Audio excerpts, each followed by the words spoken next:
Assalamualaikum warahmatullahi wabarakatuh.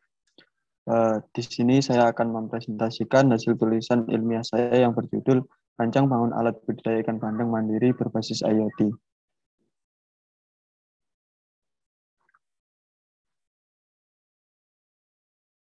Sebelum saya mempresentasikan, izinkan saya memperkenalkan diri terlebih dahulu. Perkenalkan, saya Muhammad Wahyusuf Hidayatullah dengan NIM 1950603011111023 dari jurusan Teknik Elektro, Fakultas Teknik Universitas Brawijaya.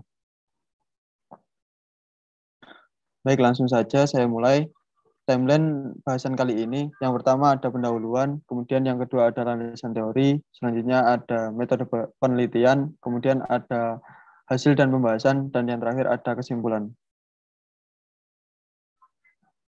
Di latar belakang, poin pertama, yaitu dari berbagai macam bentuk budidaya produk pangan, budidaya perikanan memiliki potensi yang besar, karena potensi budidaya perikanan didukung dengan luas kolam yang dapat mencapai 541.000 hektar, walaupun potensi tersebut hanya dimanfaatkan sebesar 24,4%. Selanjutnya, terhitung daerah yang memiliki kontribusi besar sebagai pemasok ikan adalah Jawa Timur, yaitu sebesar 20%. Dari total pasukan ikan nasional, 2,5 sampai 30 ton. Yang terbesar di daerah Gresik, Pacitan, Malang, dan juga Pasuruan. Berdasarkan data yang dihimpun, ikan bandeng menjadi yang teratas sebanyak 13,9%. Lalu diikuti ikan lele sebanyak 8,002%. Udang Vename 4,73%, dan lain-lain dari total produksi seluruh perikanan sebesar 995.963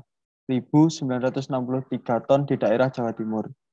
Ikan bandeng adalah salah satu komoditas yang sering dibudidayakan dalam bentuk tambak. Alasan masyarakat lebih menyukai ikan bandeng sebagai komoditas budidaya adalah karena proses pembudidayaan yang relatif mudah dengan perawatan yang mudah. Namun, tetap saja ada faktor-faktor yang mempengaruhi kegagalan dalam proses budidayanya, seperti kontaminasi air oleh unsur-unsur berbahaya yang datang bersama sumber air lain ketika musim penghujan, kualitas air yang tidak memadai, hingga kesalahan penanganan oleh manusia sendiri. Maka dari itu, perlu adanya suatu sistem pengawasan agar faktor-faktor kegagalan dapat diminimalisir. Dalam hal tersebut, alat ini dapat dijadikan alternatif sebagai bentuk pengawasan budidaya di ikan bandeng. Nah, oleh karena itu, adapun rumusan masalah yang saya ambil pada penelitian ini. Yang pertama ada bagaimana cara menyusun rancangan alat atau gambaran umum mengenai alat ini. Kemudian yang kedua ada bagaimana cara sistem alat ini dapat bekerja sesuai dengan yang diharapkan. Yang ketiga ada bagaimana estimasi biaya dari alat ini, baik dari segi pembuatannya hingga digunakan sebagai alternatif pembudidayaan ikan bandeng. Selanjutnya, untuk tujuan dari pembuatan tulisan ilmiah ini yaitu dapat menyusun rancangan alat atau gambaran umum mengenai alat ini, dapat mengetahui cara sistem alat ini dapat bekerja sesuai dengan harapan, dapat memperkirakan estimasi biaya dari alat ini, baik dari segi pembuatannya hingga digunakan sebagai alternatif pembudidayaan ikan bandeng. Adapun manfaat yang didapat, yaitu ditujukan pada masyarakat, dapat memberikan wawasan tentang bagaimana cara memudahkan segala aktivitas yang berkaitan dengan proses budidaya ikan bandeng. Kemudian kepada pemerintah, yaitu dapat membantu usaha pemerintah dalam hal perencanaan alat untuk meningkatkan kesejahteraan pada pembudidaya ikan bandeng, dengan harapan pemerintah juga ikut membantu pengembangan alat ini yang dapat diterapkan di seluruh wilayah Indonesia. Selanjutnya, untuk landasan teori, saya mengambil budidaya ikan bandeng di Indonesia. Nah, menurut Fadli Sutrisno, kondisi tambak di Indonesia dipengaruhi oleh kualitas air, di mana air tambak selalu berdebu, berbusa, dan berbuih, serta munculnya lumut dan kelekap, atau campuran kotoran dasar tambak dan bangkai plankton. Beberapa faktor di atas juga akan mempengaruhi kualitas air tambak, di mana air tambak yang bagus memiliki nilai pH antara 6,5 hingga 8,5 dan memiliki kadar oksigen terlarut minimal 5 mg per liter. Jika nilai pH di bawah rata-rata, ikan bandeng kemungkinan masih tetap hidup, namun pertumbuhannya akan lambat dikarenakan faktor stres. Begitupun jika nilai pH terlalu tinggi, ikan bandeng akan terhambat pertumbuhannya. Dan jika jumlah oksigen terlarut di bawah rata-rata, maka ikan bandeng akan kekurangan oksigen dan bisa jadi mati. Selanjutnya ada IoT atau Internet of Things. Itu berdasarkan pemaparan dari analisa McKinsey Global Institute, IoT adalah sebuah teknologi yang memungkinkan kita untuk menghubungkan mesin, peralatan, dan benda fisik lainnya dengan sensor jaringan dan aktuator untuk memperoleh data dan mengolah data. Otomasi adalah proses untuk mengontrol operasi dari suatu alat secara otomatis yang dapat mengganti peran manusia untuk mengamati dan mengambil keputusan. Sistem kontrol yang ada saat ini mulai bergeser pada otomatisasi sistem kontrol, sehingga campur tangan manusia dalam mengontrolnya sangat kecil. Komponen utama dalam sistem otomasi adalah sensor dan juga transducer, yaitu piranti yang dapat mengubah suatu energi ke bentuk energi yang lain. Kemudian ada controller, yaitu sebagai contohnya ada PLC, microcontroller, ataupun microprosesor. Serta ada yang terakhir ada aktuator, itu peralatan mekanis untuk menggerakkan atau mengontrol sebuah mekanisme atau sistem.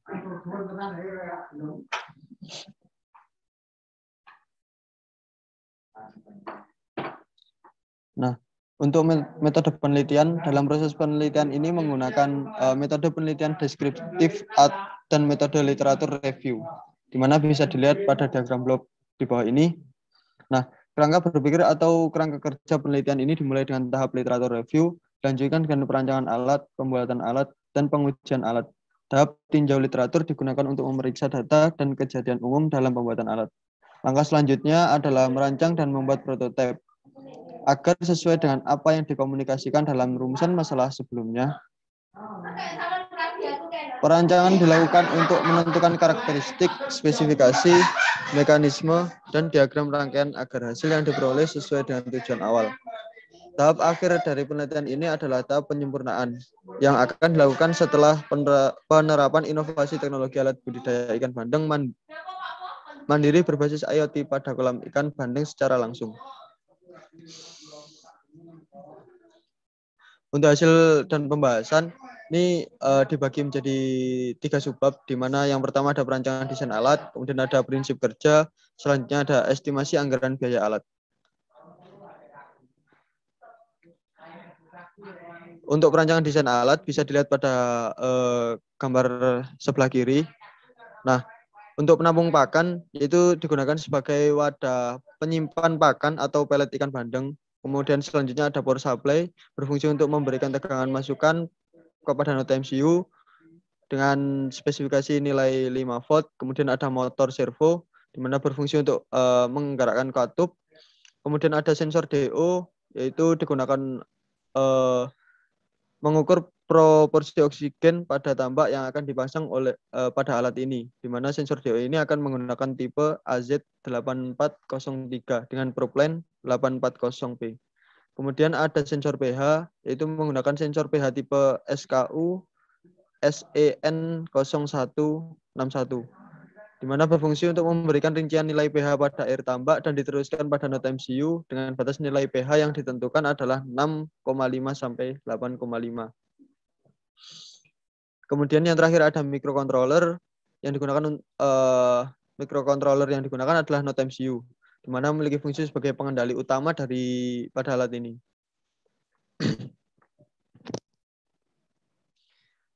Sebab yang kedua ada prinsip kerja, di mana sistem kerja alat ini dibagi atas 2 bagian, yaitu bagian pemberi pakan otomatis menggunakan motor dan bagian pendeteksi kualitas air tambak dengan sensor pH dan sensor DO. Kedua bagian tersebut akan terkoneksi dengan node MCU, bisa dilihat pada diagram blok.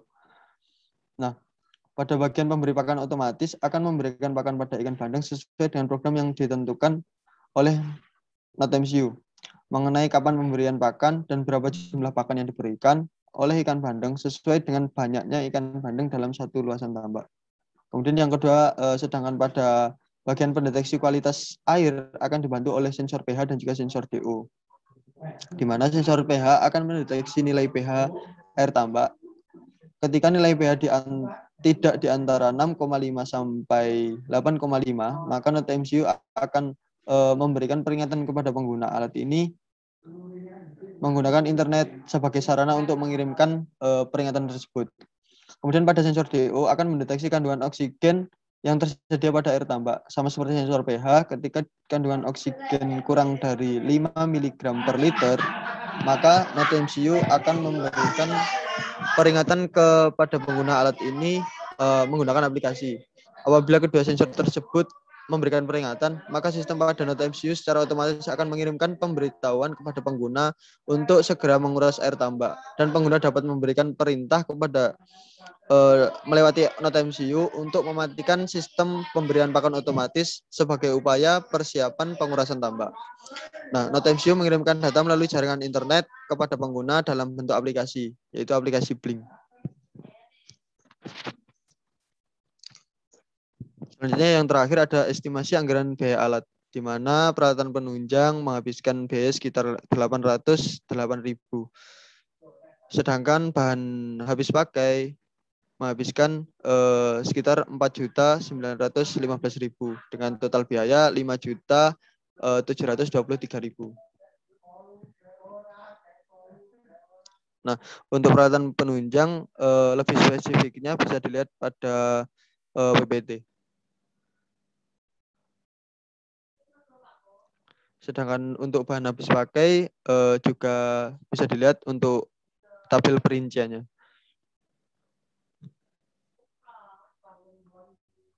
Nah, yang terakhir ada kesimpulan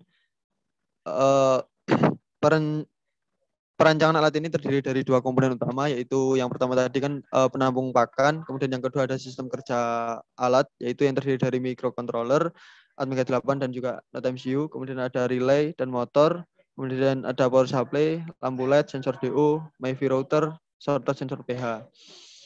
Kemudian selanjutnya ada sistem kerja alat ini dibagi menjadi dua bagian, yaitu bagian pemberi pakan otomatis menggunakan motor dan juga bagian pendeteksi kualitas air tambak dengan sensor pH dan juga sensor DO. Kemudian yang terakhir ada telah didapatkan juga estimasi biaya yang digunakan untuk pembuatan alat ini, di mana pada peralatan penunjang untuk menyewa atau membeli alat menghabiskan dana sekitar 808.000, sedangkan untuk bahan habis pakai yang digunakan untuk pembuatan alat ini itu menghabiskan dana sekitar 4.915.000.